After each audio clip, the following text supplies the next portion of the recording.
Bonjour, en ce début d'année, on va faire un peu de méthodo, mais on va faire tout au long de l'année, et puis on va parler de la dissertation. Alors, c'est surtout les L1 qui vous allez avoir des dissertes, pas mal en droit constitutionnel, en droit administratif, ça s'y prête beaucoup moins, donc la dissertation. Alors, c'est pas ce que vous avez appris par ailleurs. En droit, on raisonne en deux parties, deux sous-parties. Et c'est une règle qu'il faut absolument respecter parce que effectivement le droit est binaire et toute votre dissertation va être faite selon un rythme binaire. Alors je vous explique brièvement. Vous allez avoir un grand 1 qui va être votre intitulé de première partie.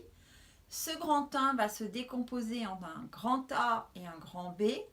Dans le grand A, vous allez avoir un petit a et un petit b, idem dans le grand B.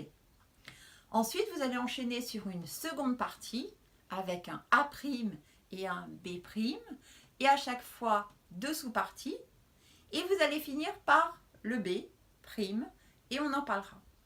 Alors, on a tendance à dire que le corps d'une dissertation, c'est le grand B et le A'. C'est assez juste. Donc, le grand A va quand même contenir des idées, mais on a l'impression que c'est quelque part l'introduction qui se prolonge ou qui s'affine. Le problème, c'est votre B'. Les B' ne sont pas des conclusions. Le problème dans vos B', c'est qu'on a l'impression que ce sont des choses inachevées, qu'en fait, vous ne savez plus trop quoi dire.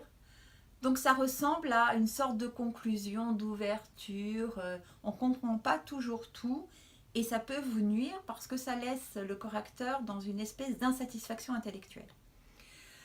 Alors, évidemment, là, c'est la forme, mais maintenant, l'essentiel pour faire cette dissertation, vous allez faire une intro.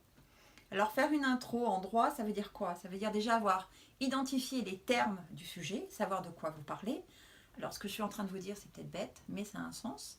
Vous définissez, vous définissez, vous définissez. Ensuite, vous allez mettre des éléments, par exemple, de droit comparé. C'est toujours bien de mettre du droit comparé. Vous pouvez mettre des citations, si vous en avez sous la main, des auteurs, d'hommes politiques. Enfin voilà, c'est toujours bien de mettre ce que vous savez. Et vous finissez en entonnoir sur votre problématique. Et autre chose que vous devez toujours énormément travailler, ce sont vos transitions, c'est-à-dire le passage d'une partie à l'autre. Et c'est un problème dans les copies, parce que la transition, la plupart du temps, on ne l'a pas, ou elle est mal rédigée, ou en fait, elle annonce des choses qu'on ne verra jamais dans la copie.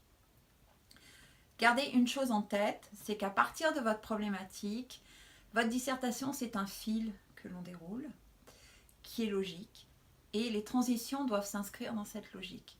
Une dissertation, c'est un raisonnement au fil de l'eau. Donc en fait, par votre problématique, on va suivre votre raisonnement, qui doit être un raisonnement juridique, binaire, en deux parties, et tout doit être toujours divisé en deux. Et comme ça, on va arriver au B'. Juste un conseil de méthodo, lisez et relisez vos copies.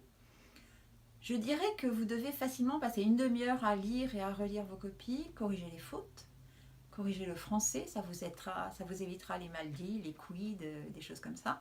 Puis la ponctuation, c'est pas mal, parce que parfois on a des phrases qui durent toute une copie. Et à la fin, on ne sait pas exactement ce que vous avez voulu dire, et je ne suis pas sûre d'ailleurs que vous-même vous le sachiez. Donc la ponctuation, ça aide votre correcteur et vous, ça vous aide à organiser vos idées. N'oubliez jamais d'essayer de vous mettre dans la peau de votre correcteur.